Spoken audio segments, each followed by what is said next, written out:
Bom, boa noite. É uma grande alegria para a Casa de Leitura Fortigida receber o professor e escritor Máximo Lustosa, que é um colaborador já antigo da casa, tendo ministrado cursos aqui na casa e com uma presença muito constante. Nós estamos aqui hoje para lançar o Livro dos Saltos. O Livro dos Saltos é um conjunto de crônicas, de mini-crônicas algumas, do Máximo Lustosa, num conjunto de 103 flashes do cotidiano. Nesse sentido, o livro tem uma dupla filiação muito interessante. De um lado, naturalmente, com a crônica, que é, talvez, dos gêneros literários, aquele que mais teve contribuições propriamente brasileiras. Não há nenhum gênero literário que tenha sido criado no Brasil. O romance, o conto, a novela, o poema, o épico, a crônica. Eram gêneros já existentes e desenvolvidos por séculos, sobretudo na Europa. Mas a crônica no Brasil ganhou uma dimensão muito peculiar, que foi muito bem estudada por um professor da UERJ, o Marcos Vinícius Nogueira Soares, que num livro notável sobre a crônica no século XIX, faz um mapeamento do que foi a crônica no espaço da literatura brasileira, sempre na imprensa, já a partir dos anos de 1830. E mostra de maneira muito clara que há um instante em que a crônica no Brasil conhece uma transformação significativa, que é o instante Machado de Assis. Porque se o próprio da crônica, a etimologia é reveladora, o Deus Cronos, o aqui e agora, o presente imediato, se o próprio da crônica é tratar dos fatos mais prosaicos, mais comezinhos, os fatos que encontramos de maneira imediata no dia a dia, com Machado de Assis, a crônica no Brasil conheceu o princípio de uma modificação muito importante.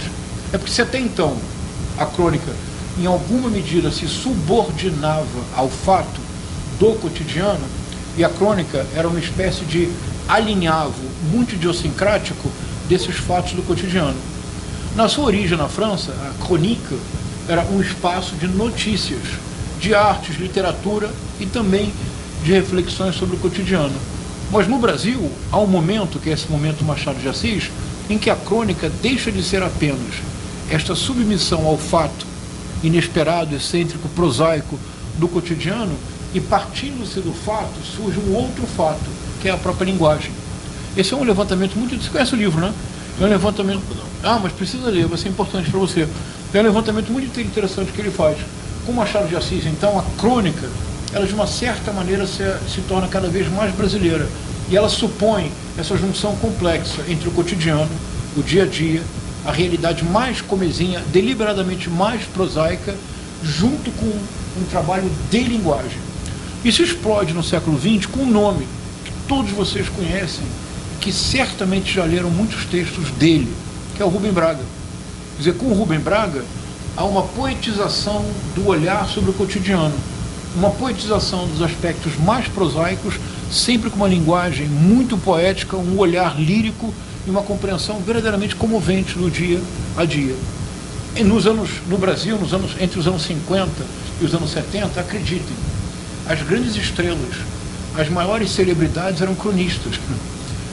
Clarice Lispector foi cronista, Raquel de Queiroz foi cronista, mas havia, sobretudo, um quarteto mineiro, ou uma tríade mais bendita, dizendo de maneira mais precisa, que era o Fernando Sabino, o Otto Lara Rezende, o Rubem Braga era capixaba, e o Paulo Mendes Campos, Fernando Sabino, Otto Lara Rezende e Rubem Braga.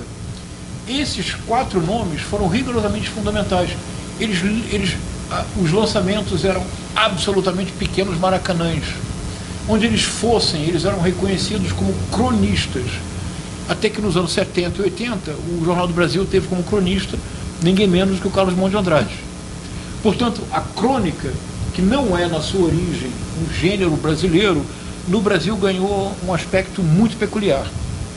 Então, de um lado, há essa filiação desses 103 flashes do cotidiano, que o Máximo há pequenos flashes, há crônicas propriamente ditas, mas o que sempre há é um olhar que desnaturaliza o caráter prosaico do cotidiano.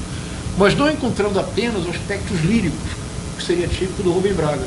Há momentos racionais MC entre esses 103 flashes, o que é inevitável para um professor do sistema público de ensino do Rio de Janeiro. A vida nem sempre são os passarinhos ou os beija-flores do Rubem Braga.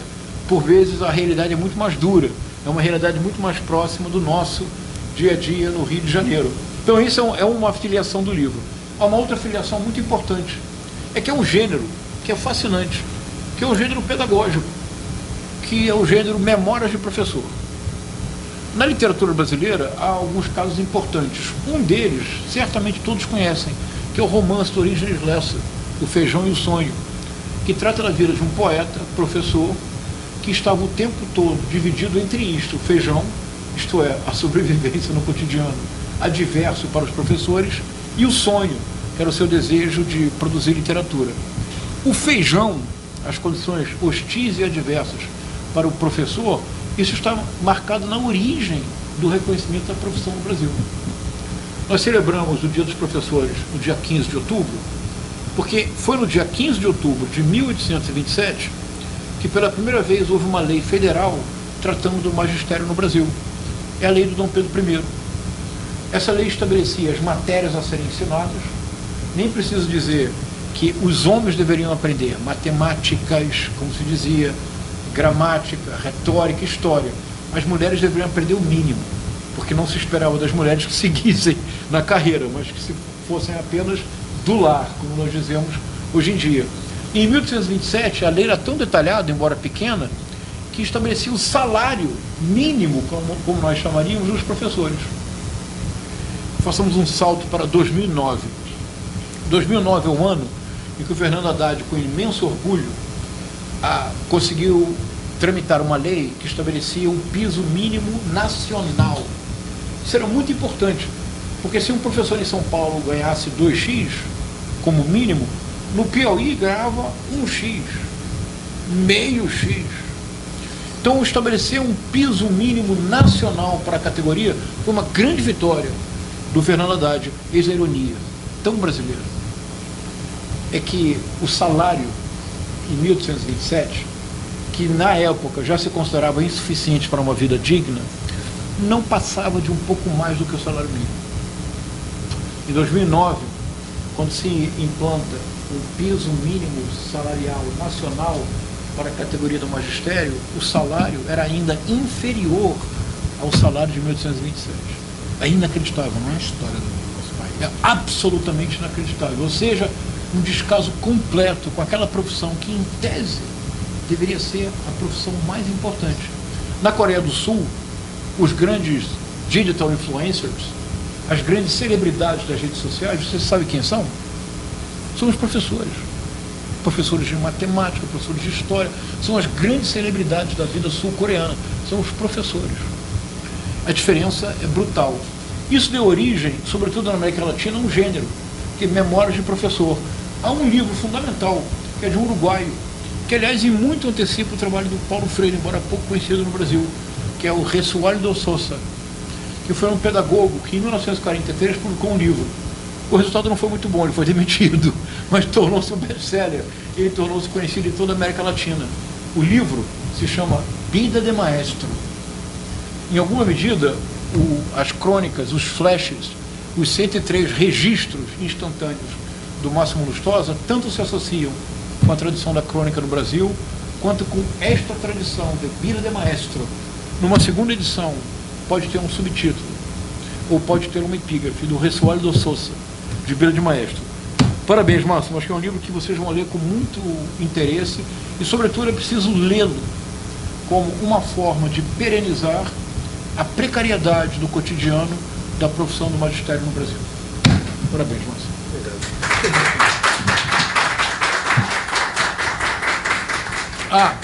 Me permitam só avisar que, como de fato é um livro de crônicas, e a crônica está ligada ao prosaico, ao inesperado do cotidiano, em mais ou menos 10, 15 minutos eu tenho que sair correndo, porque eu preciso levar meu filho para a revisão anual do neuropediatra, que ele é autista. E não havia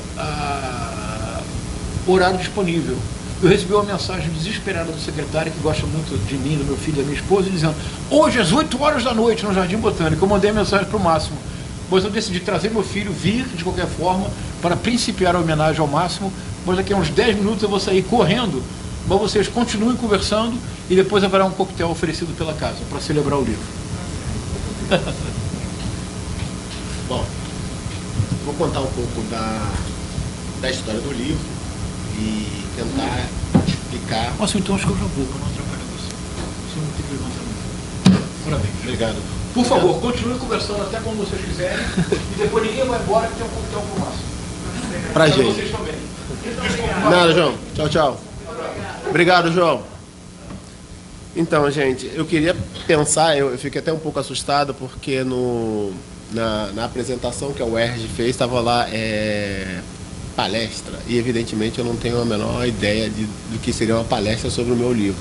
Então, queria transformar num bate-papo, numa conversinha, e dizer mais ou menos como surge o livro dos Saltos, porque é o meu segundo livro, né? O primeiro foi esse aqui, que é o Céu Baixo, que eu publiquei em 2014. Só que o livro do Salto ele já existia, porque essa ideia de escrever o livro dos Saltos, ela surge mais ou menos 2008, 2009, quando eu tive a oportunidade de ler o filósofo francês Albert Camus, que ele escreve um livro chamado O Mito de Sísifo. Eu li uma tradução, evidentemente, e na tradução, o Mito de Sísifo, o Camus, ele propõe, é um livro famoso porque ele tem uma frase que, assim, a única questão filosófica que existe é se a vida vale a pena ser vivida ou não. Então, se você responder essa pergunta de determinada forma, não tem mais nenhuma questão para resolver. A partir do momento que você responda sim, aí você desdobra essa questão em outras filosofias. E o Camus, na tradução que eu li, o tradutor achou uma solução para mim que foi maravilhosa, que era assim: o Camus explica que toda vez que a gente está numa situação na vida em que você entra numa situação de uma encruzilhada, você dá um salto para fora da lógica. E aí veio a ideia do salto, né?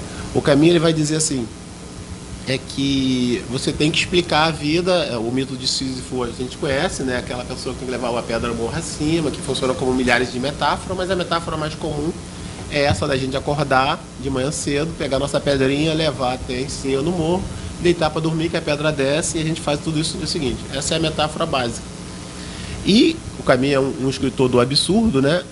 Uma das questões dele é o que faz que a gente leve essa pedra morra acima durante 80, 90, 110 anos, né? Qual é a explicação?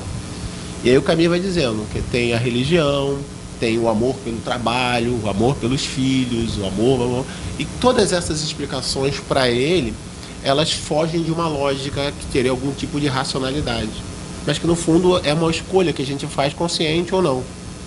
E a proposta dele, que eu acho que tem a ver comigo e tem a ver com uma filosofia que eu acabei arrumando para mim, que ela me escolheu e eu adorei, que é que quando você sobe para levar a pedra morra acima, quando a pedra desce, você desce devagar, você olha o horizonte, você curte a paisagem, você pega o pôr do sol.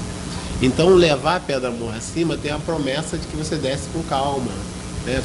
Você curte os filhos, você reúne os amigos, você comemora as vitórias. E esse salto me pareceu um salto que valeria a pena trazer como filosofia de vida. Tem todos os problemas, mas é isso, a gente desce para ver o pôr do sol, a gente tem a presença das pessoas que a gente ama. Então isso virou uma ideia que eu tinha na cabeça desde 2009. E eu sempre senti a necessidade de transformar em texto algumas experiências. Acredito realmente que escrever evitou alguns problemas bem sérios, né? Escrever foi a minha forma de terapia e, claro, em 2000 e alguma coisa eu não tinha nem essa concepção, mas hoje está dentro de um contexto, né? Então escrever foi procurar encontrar uma forma de trabalhar as experiências que a vida me apresentaram. Então o livro dos Saltos, o Céu Baixo foi meu primeiro livro, no sentido que ele foi mais compacto, eu produzi durante uns 9 anos, mas já tinha algumas historinhas que eu fui vivendo, porque eu sou professor desde 2006. E tem uma experiência maravilhosa, que acho que é a minha primeira história aqui, que eu estou andando por Niterói, e E aí eu escuto, professor, né? Isso é muito interessante da profissão de professor, né? Você pode ir para o México, sei lá, você vai encontrar alguém que foi teu aluno, alguma coisa assim.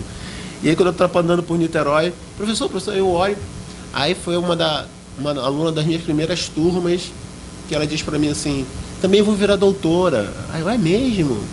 Por quê? Estou fazendo ciências sociais na UF, né? E assim, já era uma professora, já era uma aluna do EJA, estudava à noite, já tinha seus filhos criados, seus netos criados. E essa é uma história que eu vou... Cara, isso eu já tinha escrito em 2006, provavelmente em 2007 já tinha escrito. Só que ela ficou guardada. Porque o livro O Céu Baixo, ele foi mais pungente, ele exigiu que eu escrevesse mais apurado por conta das experiências que a vida está me trazendo. E ele foi um pouco mais esse trabalho de elaboração. E enquanto isso eu fui coletando essas histórias catadas pela rua, catadas pelas pessoas que eu fui encontrando, né? E aí, então, depois eu publico isso em 2014, continuo juntando as minhas historinhas. Acho que também tem um método, né? Quando o João chama de crônica, tem uma fórmula que a gente encontra e fala, pô, eu podia fazer isso para sempre. Só que há um esgotamento, porque você quer uma nova fórmula, né? E aí eu passei, falei, não, como eu estou trabalhando com textos curtos, que a ideia também, embora são textos que me assustam um pouco, os dois livros, a gente conversa muito com o Teca sobre isso, sobre a ideia de trabalhar com a molecada, porque eu sou professor da rede estadual do Rio de Janeiro. Então, professor da rede estadual do Rio de Janeiro significa que nós temos uma aventura diária com a garotada. E é muito complexo expor a essa garotada uma série de ficções que traz uma certa tragédia, uma certa dor. E aí, porque ele já tem uma história perigosa, então eu prefiro não trabalhar com esses meus textos. Mas, de qualquer forma, tinha essa ideia de fazer saltos curtos, né? Não estava muito preso a uma ideia de uma página ou duas, ou alguns parágrafos, mas era escrever um texto que dentro dele tivesse algo que fugisse do que a gente entende da vida normal, da vida diária. E aí esse livro surge aí. E pensando em vir para cá e conversar com vocês, ver que a gente pode trocar de ideia, eu lembrei, foi muito interessante porque esses dias a gente tem conversado bastante sobre esse tipo de literatura, e eu tenho lido muitas escritoras negras, né? E estava vendo um podcast da Conceição Evaristo, e ela falou que ela escreve como vingança. E eu falei, o que será isso, né? Porque ela fala que ela não precisou de nenhuma revolução, ela não precisou derramar nenhum sangue, não precisou... Ela conseguiu atingir alguns lugares que não estavam previstos para ela através da literatura. Não estava previsto que aquela mulher negra se tornasse uma das maiores escritoras do país na atualidade. E a sua literatura é uma literatura de desforra. Uma literatura forte, uma literatura que eu até tenho pensado muito, que essa vida de professor, assim, sempre tem a ideia de, eu vou escrever um artigo sobre isso, mas nunca consigo terminar um artigo. Que literatura é essa que assusta, né? Tem um livro que é Quem Tem Medo de Clarice Lispector. Pô, eu sou apaixonado pela Clarice, mas eu nunca consegui ter medo da Clarice Lispector. Mas eu tenho medo da Conceição Evaristo. E eu acho maravilhoso ter esse medo, encarar esse texto, olhar o que ela me conta. Seja bem-vindo. Olá. Olhar o que ela me conta, os problemas que ela me conta e tentar pensar como isso chega na gente, né? Como é que a gente consegue construir o que essa literatura, o que essa obra de arte, o que esse quadro que nos incomoda, o que ele provoca na gente? Essa é uma discussão que eu queria pensar quando eu comecei a escrever, e a Conceição me deu essa ideia. Tem um filme com a Juliette Binoche que eu acho que é 1000 vezes Boa Noite, alguma coisa assim, que ela é uma fotógrafa de guerra, e ela Enfim, ela tem a família dela, ela abandona a família todo dia para ir para algum lugar que está explodindo uma bomba porque ela quer fotografar aquilo e jogar aquilo na televisão no horário do Jornal Nacional da França. Claro, isso tem uma série de problemas para a família, né? E perguntam para ela no filme por que ela faz isso.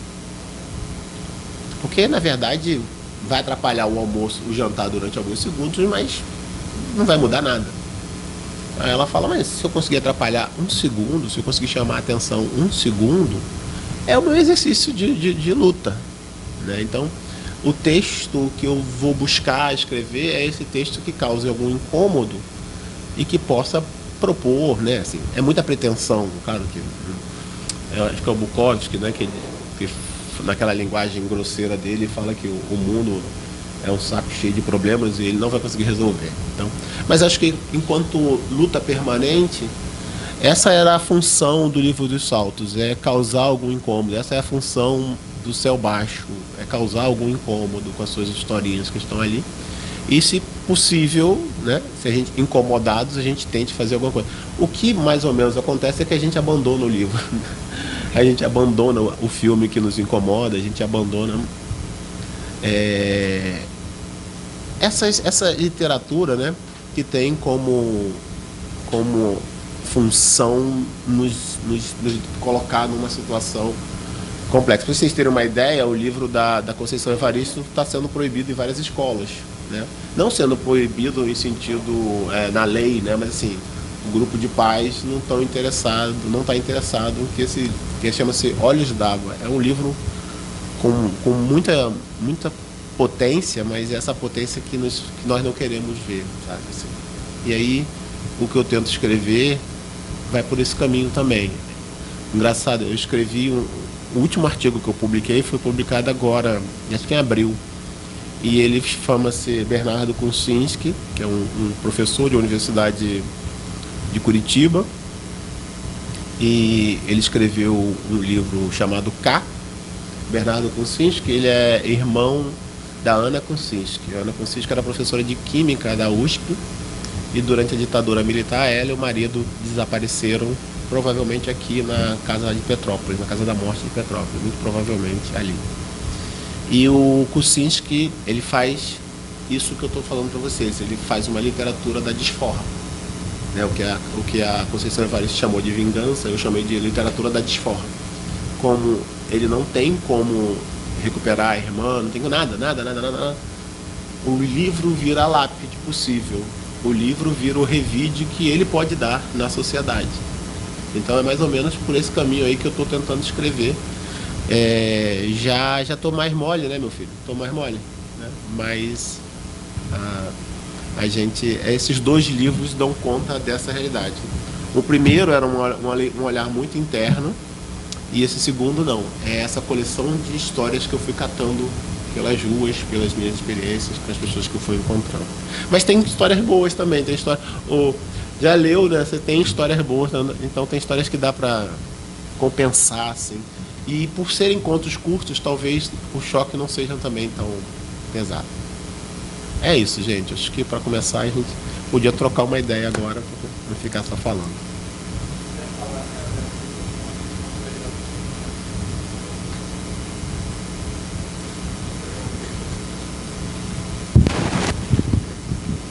Olá, Máximo. Olá. Minha pergunta inicial é de curiosidade mesmo. Dos contos ou crônicas que tem aqui, todos eles são base em alguma experiência pessoal tua, mesmo que elaborada, ou de que algum conhecido te passou, ou tem alguma coisa de ficção, alguma coisa que você elabora e na verdade aquilo é ficção?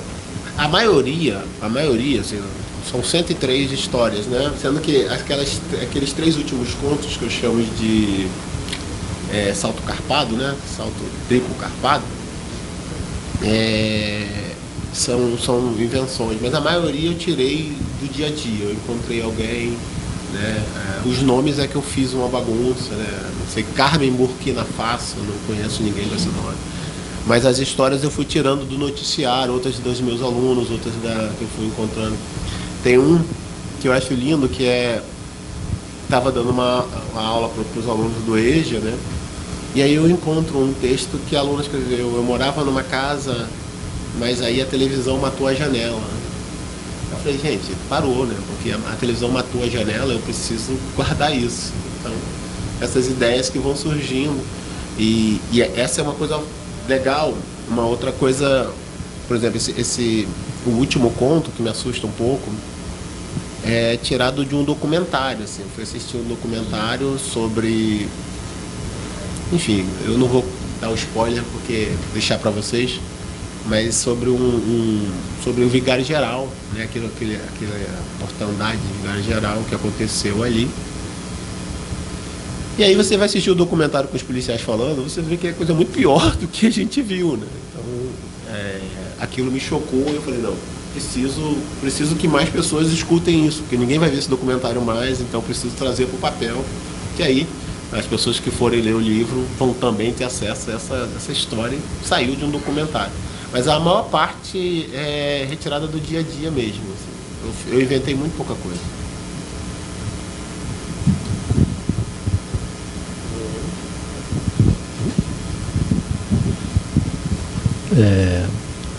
Bom, gostei muito essa introdução, essa apresentação do João foi ótima, maravilhosa, né? Também. E o que você falou me tocou muito, porque eu fico pensando a literatura e como eu gosto do Máximo Gorki, de A Mãe, aquela primeira página, eu não resisti à tentação de ler para os meus alunos, né? Aquela descrição, né, do monstro que engole uma massa cansada já de manhã, de madrugada, e que depois vomita ela, com perdão das senhoras e senhores presentes, né, à noite mais suja, com folia, aquela coisa toda, aquela descrição. E Lima Barreto, da República dos Brusundangas, né? E aí tem uma frase, eu não sei se é do Brecht, sei lá de quem é, que o papel do intelectual é incomodar. Se não está incomodando, alguma coisa está errada, né? E me parece que Lima Barreto tem uma implicância lá com o Olavo Bilac e outros mais. Com certeza. Com toda a razão. Porque, sabe, falar de coisas bonitas, etc. O que é isso? É entretenimento. Detesto essa palavra, entretenimento, né? Entretenimento é alienação, é de jogar a gente fora. É claro que a gente gosta de coisa bonita, a gente gosta de ver belas fotografias, ter prazer em ler, em ver o espírito desenvolvido, o espírito humano, a inteligência, é uma coisa agradabilíssima, né? Mas a gente tem que agir também no mundo, né? Ver o mundo, agir sobre o mundo, fazer alguma coisa enquanto há tempo, né?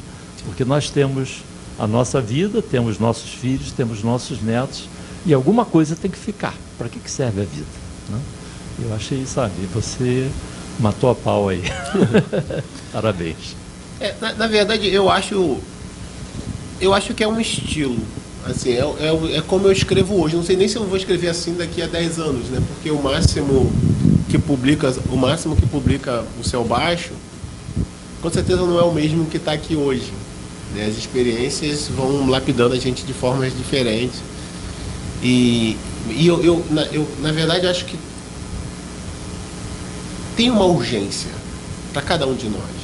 E eu sinto, a gente quando estava na faculdade, um grupo de amigos, a gente construiu um grupo chamado Conversando Literaturas, que era um grupo que parava, porque aí alguém gostava do Guimarães Rosa, então ele ia ser o monitor da leitura de Grande Sertão Veredas.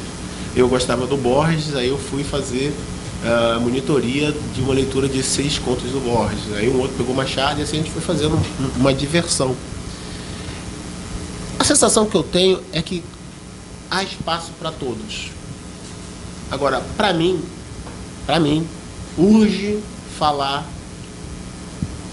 do combate, urge causar algum tipo de que você se mexa, de que realmente, assim, que o livro não seja muita pretensão, de novo, né, para você descansar, você sai incomodado do livro. Tanto que quando eu boto as dedicatórias, eu fico com medo, tomara que o livro te incomode. Não sei se isso é bom. Tomara que ele te incomode, que essas histórias aqui façam, tipo, nossa, caramba. Mas isso é muita pretensão, mas é isso, acho que tem espaço também. E na verdade eu sinto falta de escrever algo que não esteja tão preso a essa minha necessidade de sei lá, de trazer as pessoas para essa leitura de mundo, né? Tipo, lá no Conversando Literatura, o nosso lema é: rogamos pelo dia em que o Brasil nos deixará falar de poesia, né? E na verdade acho que é justamente o contrário. A gente tem que falar de poesia porque senão a gente enlouquece, né? A gente precisa abrir uma brecha para o riso, para a festa, e é isso. Mas por enquanto, nos meus blogs até tenho, eu tento ser divertido, mas nos livros eu não consegui colocar ainda um pouco de humor. Vamos ver se no futuro isso aparece. Eu queria saber se alguma dessas histórias mexeu muito com você, assim, deu muita raiva, ficou muito leve. Você falou que da primeira história ali que te encontrou, falou que agora vai virar doutora também, a sua antiga aluna, mas com exceção dessa, alguma que te deixou assim, putz, caraca, tô com muita raiva, putz, não, agora eu tô leve, escrevi isso, tô feliz. No livro dos Saltos, eu não vivi isso. No livro do Céu Baixo, tem uma passagem que são dois contos muito fortes para mim, que é um que eu narro o falecimento da minha mãe. Então tem toda essa experiência de você ter que manter a sobriedade para organizar a casa, né? Calma aí, não, homem prático, né? Então isso para mim foi bem difícil. Foi um conto que eu escrevi, a gente terminou o enterro, eu fui para casa e precisava escrever. Aí esse é um conto que eu escrevi muito rápido, depois eu fui relendo para mexer nele, né? Então o primeiro livro tem muito isso. No livro dos Saltos tem essa passagem que para mim foi muito... Porque essa violência que a gente vê, ela nos diminui como humanos, né? Mesmo que não seja com a gente, né? Existe uma fraternidade, pelo menos eu acredito nisso, existe uma fraternidade. Então qualquer violência, ela me arrebenta. Então no livro dos Saltos tem muito isso. Mas eu vivi uma experiência linda, que para mim, que é isso, o livro dos Saltos tem uns saltos que dá para você respirar, e que foi... Eu morava no Santo Cristo, e eu ia na barbearia cortar meu cabelo, e aí chegavam os pais com seus filhotes, né, pequenininhos, aí segurados assim, e tem um momento em que chega um jovem igual a você, um pouco mais velho talvez, com um pai e senhor, 70, 80, 90 anos. E aí o movimento é o contrário, né? Ele deixa o pai ali e fala... Ele deixa o pai ali e fala: corta que eu vou ali no mercado e já volto para pegar meu pai aqui. Então isso para mim é isso, né? Acho que é um pouco de... O livro dos Saltos me dá um pouco mais desse fôlego, mas tem experiências. O João César, ele fez alguns recortes no prefácio, em que ele me traz coisas que eu nem lembrava mais, assim, mas são superações também. Eu acho que é isso, assim, mesmo quando a coisa não é assim, um conto de fadas, mas é uma superação. Vamos para a próxima página. Você acha que é por aí? Mas esse não só essa, porque também foi isso, filho. Ele foi escrito muito em cima do que eu estava vivendo na hora, né? Mas como eu fui uma espécie de espectador, alguém que estava coletando, então eu me envolvia, mas não tinha a densidade que eu vivi no Céu Baixo.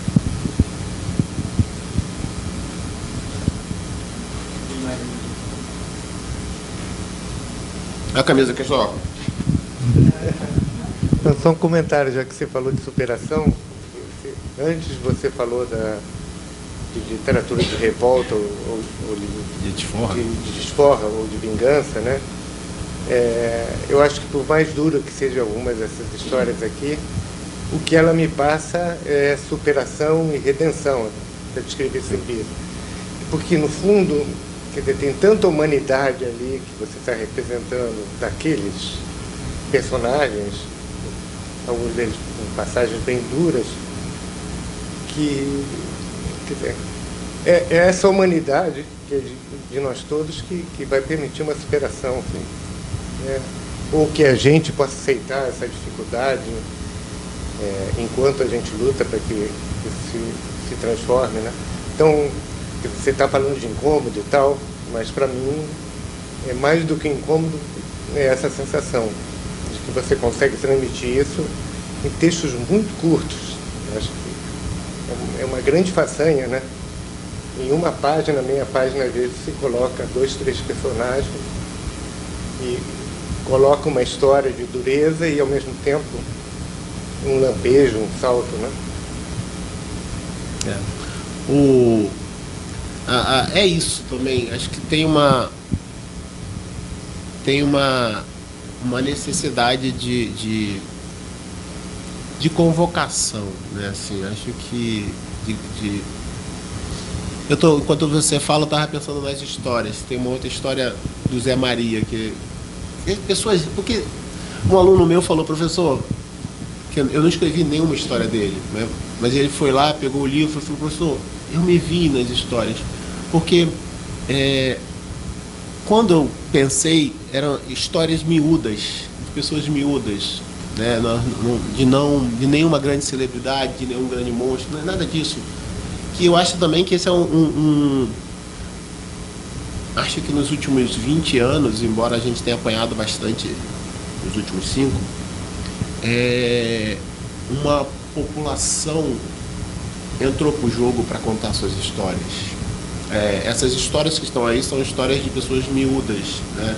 Não é o grande romance, são histórias que eu acho que elas vêm para o centro agora. Então, uma frase que eu escuto e gosto bastante é que agora o centro, e é claro que a gente está romantizando um pouco aqui, porque não é assim na realidade, mas o centro agora está em vários lugares.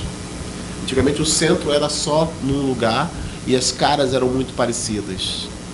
Hoje eu acho que há uma variedade. Pode ser que a gente não tenha ainda o que a gente chama de... Não sei, porque você sai de um projeto em que você tem uma elite, principalmente financeira, que se supõe superior intelectualmente. Só que quando você vai ver a coisa, isso é mais uma ficção do que de fato uma superioridade intelectual, né? E aí você vai para fora vai nessas historinhas e você vê superioridades que importam, né? Porque superioridades que importam. Eu vou lembrando das histórias e vou me emocionando. Teve o Seu Jorge, eu chamava ele de Seu Jorge, né? Seu Jorge era um trabalhador pesado, difícil, né? E aí ele falava para mim assim, Márcio, todo mês quando sai o pagamento eu faço uma extravagância. É mesmo? Qual é a extravagância? Eu vou comer num restaurante. Aí você escuta essa história e fala, não, isso não vai pro papel, né?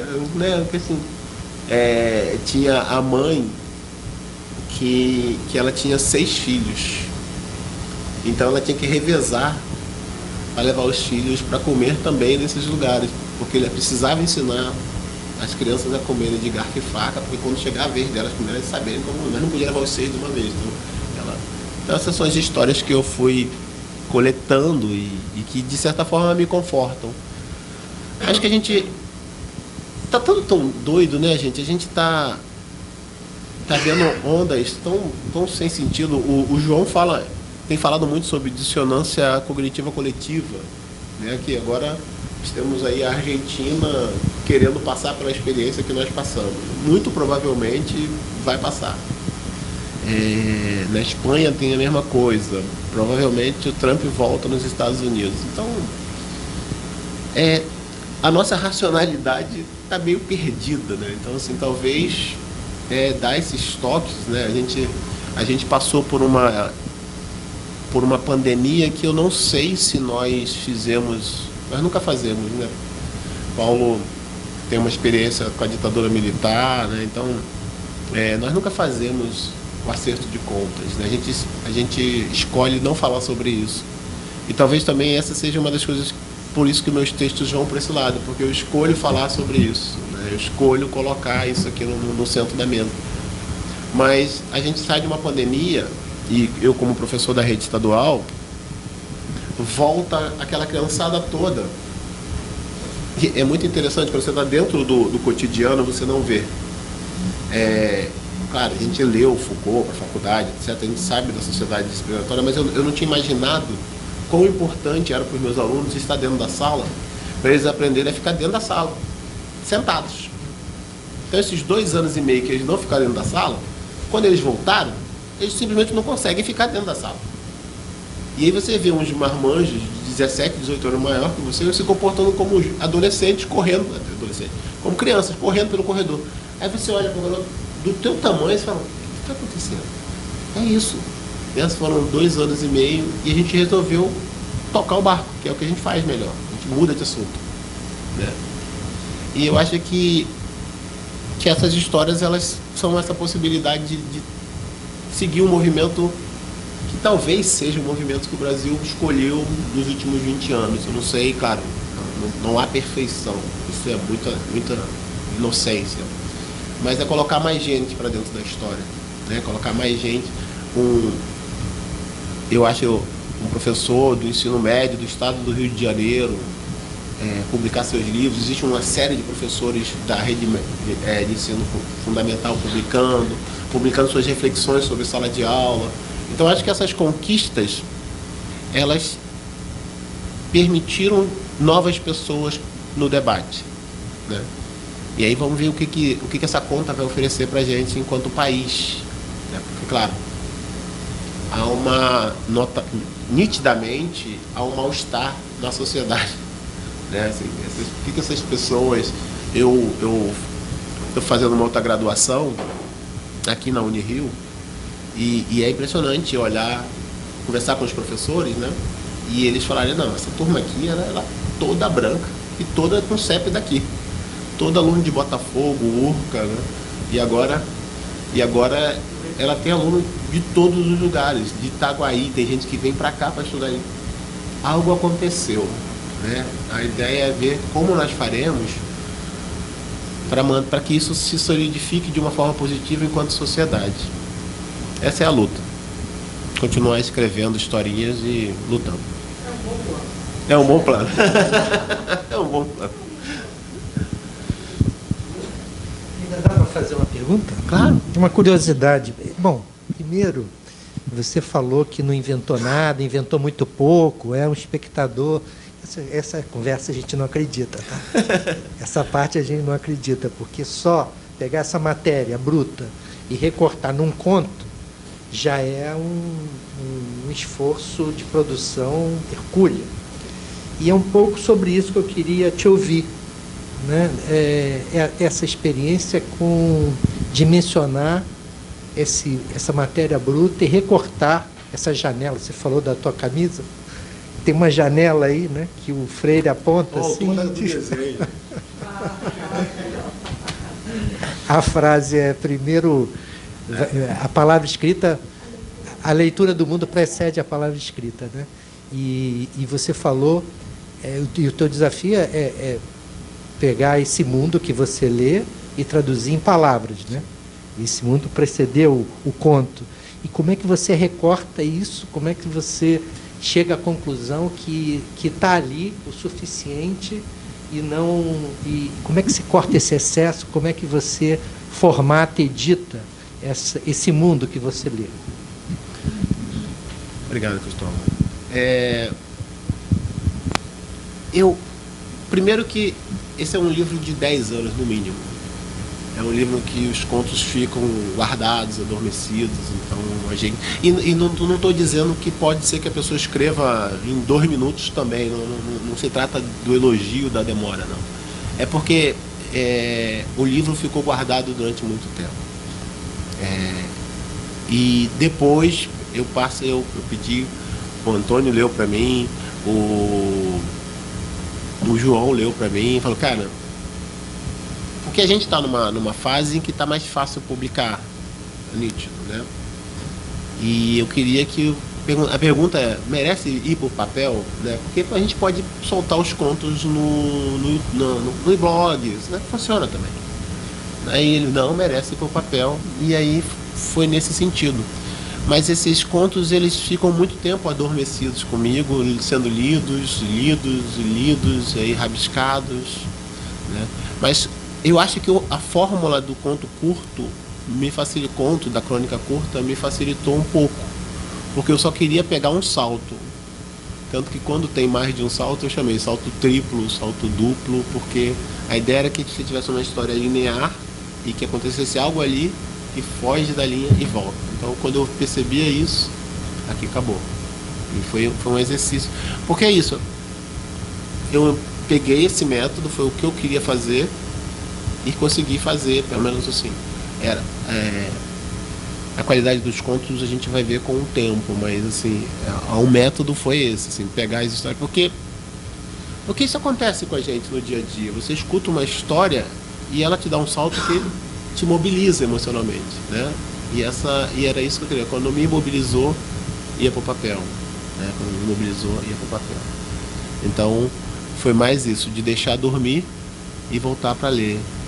Eu devo ter escrito umas 170 histórias, né? Inclusive, ontem falou pra gente sugerir se cortasse alguma coisa, fizesse uma síntese ainda, né? Mas como eu estava trabalhando com texto curto, estava preocupado com o tamanho do livro também, falei, não, vou manter isso aí e vamos em frente. Esse foi o método. Não tem uma coisa também que é uma ilusão, é claro, mas tem algumas coisas que elas parece que elas vêm pronta pra gente. Eu não sei eu não acredito muito em epifania, mas sabe, assim, você escuta a história e fala, não, isso é isso, né? A janela matou, a televisão matou a janela. Caramba, como assim? Eu tenho que parar tudo para escrever isso, né? Isso não pode se perder, né? E eu fico, uma das não sei, pode ser um pouco piegas isso, mas assim, uma das coisas que eu me incomoda é não ter anotado as coisas dos meus filhos falando, porque tem as poesias dos nossos filhos, né? Caramba, eu devia ter anotado isso, era bom demais, né? Então foi por aí o processo, né? Principalmente deixar dormir, escrever e deixar quietinho lá.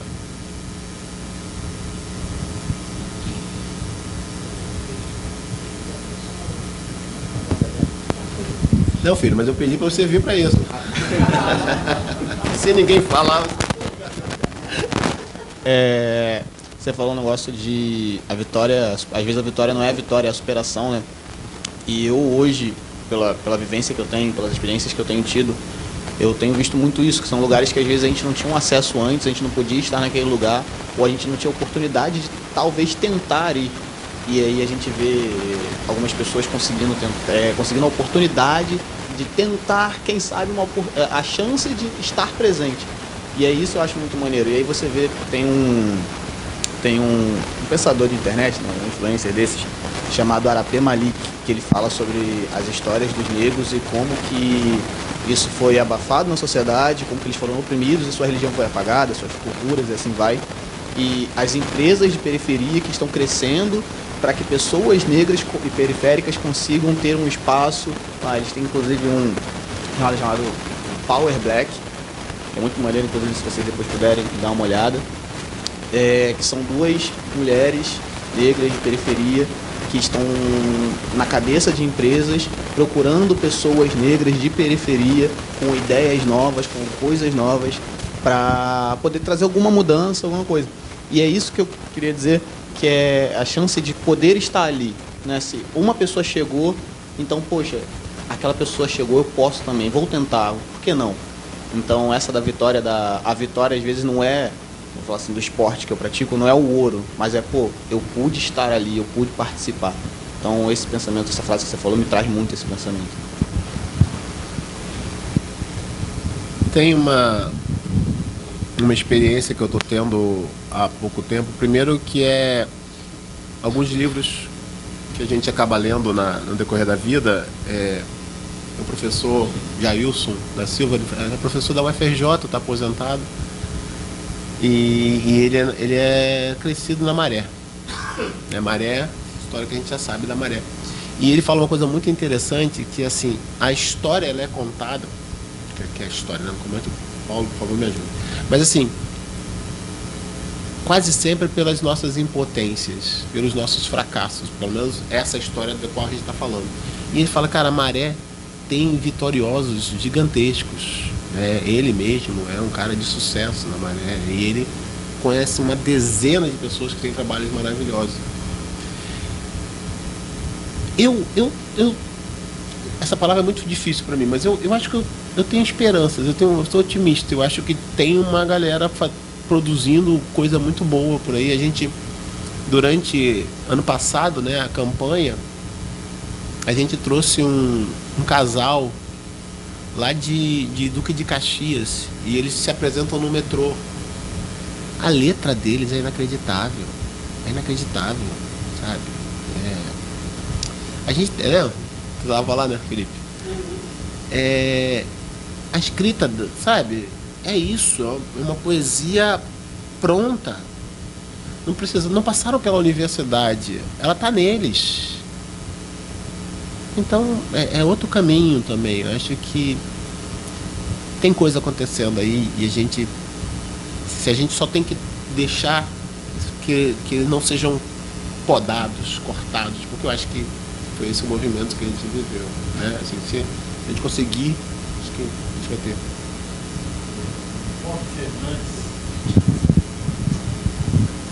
Valdo Fernandes é um bom jornalista, né? Faz boas análises.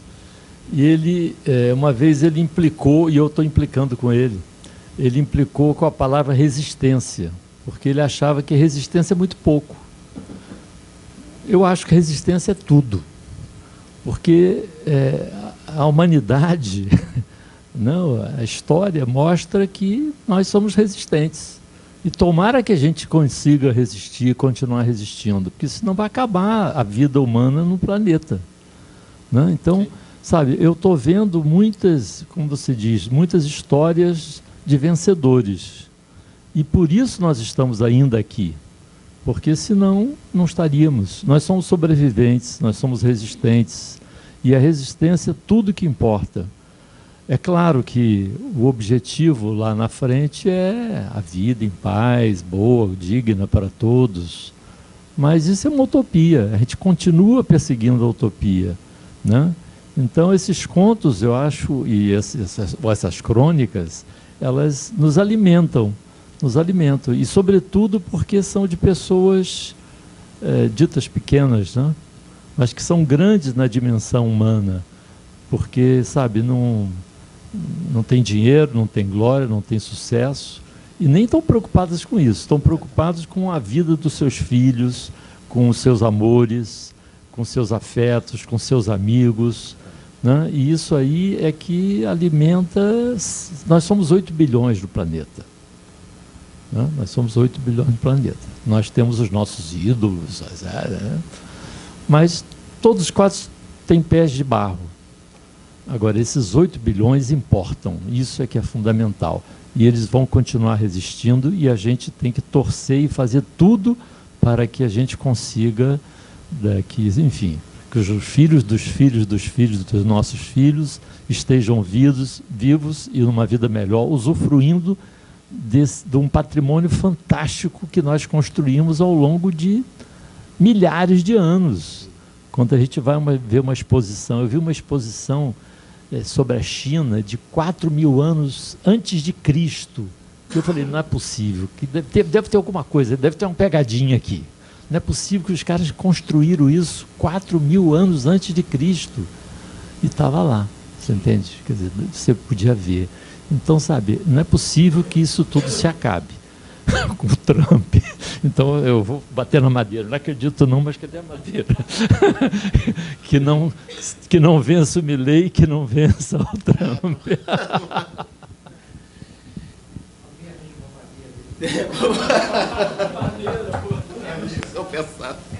Uma pergunta? Então, Máximo, eu queria aqui, aproveitando um pouquinho do que cada um falou, fazer uma pequena provocação a você como escritor, né? Eu estava vendo você falar do seu primeiro livro, desse livro de contos agora, muito inspirada pelo que ele falou e pelo que ele falou também. Será que esse momento dessa sua escrita, de de contos, de pequenas histórias, dessas pessoas miúdas, não é também uma forma de você sobreviver a essa dureza? Porque, por exemplo, a dureza da realidade, né? Porque quando você fala que no teu livro anterior teve uma história que foi muito difícil para você, que foi contar a história do falecimento da sua mãe, né? Você acha que isso também é uma forma de você se blindar do sofrimento da escrita? Porque, por exemplo, eu convivo todos os dias com pessoas que sofrem para poder, né? Tem autores que demoram, sei lá, 3 anos para escrever um livro, 4 anos. Eu já entendi que o seu livro é uma coletânea de histórias que você foi acumulando ao longo de uma vida, mas por outros motivos, não necessariamente porque você não tinha coragem de publicá-las, entendeu? Então, você acha que essa forma de fazer essa construção desses textos curtos é uma forma também de você evitar o seu sofrimento, de você se blindar? Porque, por exemplo, a partir do momento que você constrói aquilo ali, né, de forma curta, aquela crônica, você meio que se livra daquilo. Não se livra no sentido, né? Next, uma próxima história. Aí eu queria que você, né, não sei se você já refletiu sobre isso, mas é uma provocação, né? Ele fala de provocação, acho que é isso, em algum momento ele falou da questão da provocação. Eu queria saber se você enxerga isso como um movimento seu de se blindar no sentido de, né, de autor, ou se você realmente gostou desse estilo, você acha que é a forma que você vai encontrar para sobreviver como escritor. Sobreviver, que eu digo, não sobreviver emocionalmente, né, como um escritor. Eu acho que a escrita, para mim, e por isso que eu não tenho pressa, né? Assim, um livro demorou 10 anos, o outro estava guardado, assim, tem um projeto de escrever um outro um dia. Eu não tenho pressa, porque a escrita, para mim, ela tem um efeito catártico. Ela é uma necessidade. Eu conto uma anedota bem interessante, né? Eu trabalhava numa empresa chamada Hermes, não sei se vocês vão lembrar do catálogo, né? Trabalhei na área comercial dessa empresa. E eu fazia toda segunda-feira uma coisa chamada continuose. Então eu mandava uma análise das notícias do final de semana para todos os meus contatos dentro da empresa. E o pessoal ria, achava legal. Eu fiz isso durante uns 4, 5 anos. Até que um gerente, não foi bronca, né? Ele falou: Márcio, cria um blog. Que a gente quiser, a gente vai lá ler, né? Porque, claro, eu parava, assim, mandava de segunda-feira de manhã, eu chegava às 8, a gente começava a trabalhar às 9 e mandava a minha crônica para todo mundo. Então, escrever sempre teve para mim uma espécie de organização do mundo e organização de mim, né? E aí, quando ele falou isso, eu falei: poxa, eu vou pro meu blog, vou fazer um blog. E aí eu tenho, desde 2006, um blog chamado Ideias à Deriva, que é um lugar onde eu faço tudo. Eu boto meus sonetos, boto poemas clássicos, boto crônicas do dia a dia, enfim, tudo. Então, escrever é, para mim, organizar o mundo, organizar o meu mundo, né? Então, não sei se tinha essa... Porque é isso. Difícil foram os textos em que eu tinha que muito me revelar, ou estava muito eu ali. Quando eu passo a escrever sobre as pessoas com as quais eu encontro, foi um pouco mais fácil, porque a gente se remanava num outro nível, né? Não era o máximo fazendo o seu processo de autoanálise, né? Então depois fui... E eu acho que isso até... É por isso que eu estava pensando sobre uma coisa de suavização no meu texto. Eu acho que o primeiro livro ele é um pouco mais bruto, e aí o segundo livro ele já é um pouco mais suave, eu acho. Até porque o texto curto te dá essa possibilidade de ser um pouco mais suave. Mas acho que eu também, porque eu não sou o mesmo que perdeu a mãe em 2010, né? Então, eu só sou um pai que tem 2 filhos grandes, etc. Essa mudança fez com que eu trabalhasse de outra forma os textos. Então, acho que nesse sentido sempre tem algo de catarse, porque assim é isso, né? Nós temos uma, quer dizer, eu acredito nisso, eu quero acreditar nisso, uma irmandade, uma fraternidade. Então, toda violência com o outro me diminui, e aí eu preciso fazer alguma coisa. Como eu não posso mudar isso, eu escrevo. Então, é mais por aí.